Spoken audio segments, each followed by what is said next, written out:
What's up, guys? Welcome back to the channel. This is your brother Gumba Joe from Apprendre de langue Wolof. If you're new here, welcome. But don't forget to subscribe, share, and like our videos. Yeah. Salut les gars, j'espère que yéen a ngi ci jàmm da leen a jàmm seen njàngum anglais ak seen mbokk Gumba Joe de Apprendre de langue Wolof. Bienvenue again sur votre chaîne YouTube Apprendre des langues en Wolof.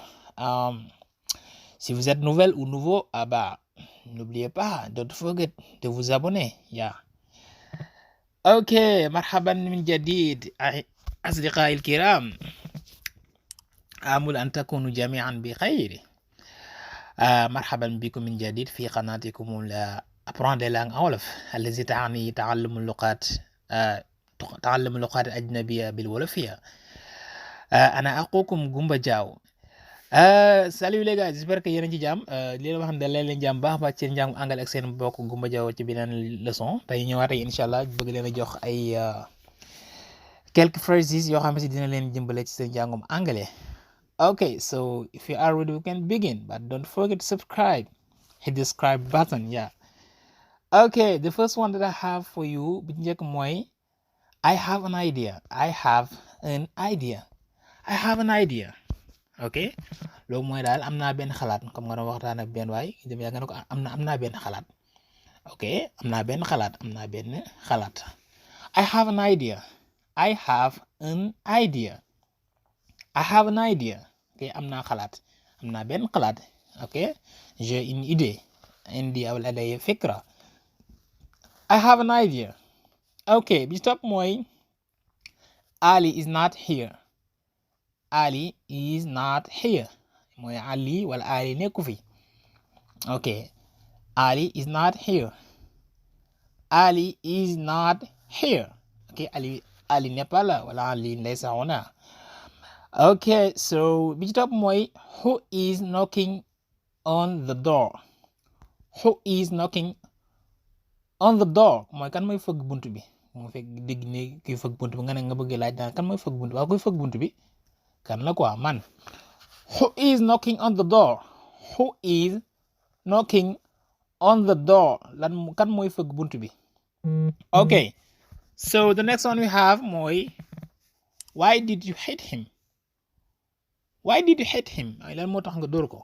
Why did you hit him? Lan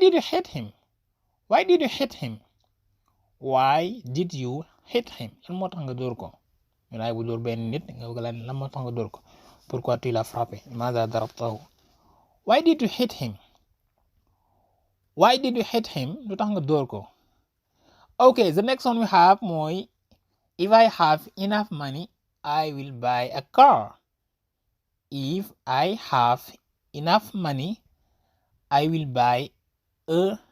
Mooy su ma amee xaalis bu doy daal dinaa jënd ab oto.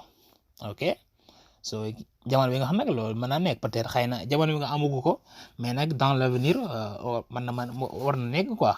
ok if I have enough money I'll buy a car or I will buy a car. If I have enough money I will buy a car. ok si j'ai assez d'argent j'achèterai une voiture. law amliku maalan kaafiyan lashtaraytu sayyaratan. ok so bi ci topp mooy where have you gone? mooy fan nga demoon nga gis benn waaye di ko laaj nga gis gëjoon kaa gis daal nga ko saa yow foo demoon fan nga nekkoon daal fan nga demoon maam nañ ko gëj a gis. where have you gone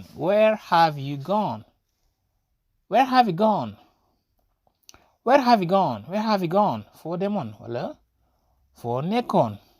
ok so bi ci topp mooy congratulations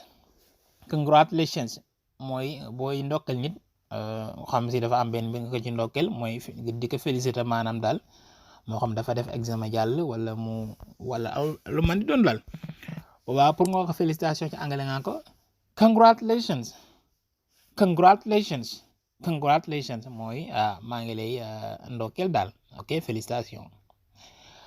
ok so bi topp mooy what are you doing now mooy lan ngay def nii que fais-tu maintenant maza taf'al al'an. Okay, the next one we have mooy look at me. Look at me. Look at me mooy xool ma. Ok, regarde-moi. Unzur ilayya. Look at me.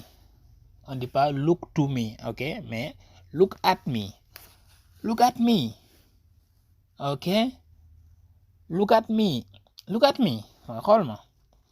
Okay, so the next one we have mooy it may rain tomorrow. It may rain tomorrow. Maanaam suba mën naa am mu taw leeru nag mais mën naa am daal. Ok, probabilité. Ok, it may rain tomorrow. It may rain tomorrow. Peut-être que demain qu'il pleuvra. Peut-être qu'il pleuvra demain. Qad tamturu ghadan. Ghadan min al-muhtamil an yamtur. Okay, so the next one we have mooy I have a meeting at 6. I have a meeting at 6 mooy dama am réunion à 6 heures. juróom benn waxtu. I have a meeting at 6. I have a meeting at 6. Okay. Bi ci topp mooy can you lend me some money? Can you lend me some money mooy ndax man nga ma abal xaalis. Can you lend me some money? Ok, nga benn waaye nekkoon ndax man nga ma lebal xaalis. waa ci angal man nga wax can you lend me. To lend mooy verbe bi. To lend. Can you lend me some money? Can you lend me some money? Ndax man nga ma abal xaalis. Okay, the next one we have and the last but not least, can I use your car? Can I use your car? Okay, can I use your car? Ndax man ma utiliser maanaam sa oto bi. Okay, mën nga ko jëfandikoo. Can I use your car please? Okay, can I use your car?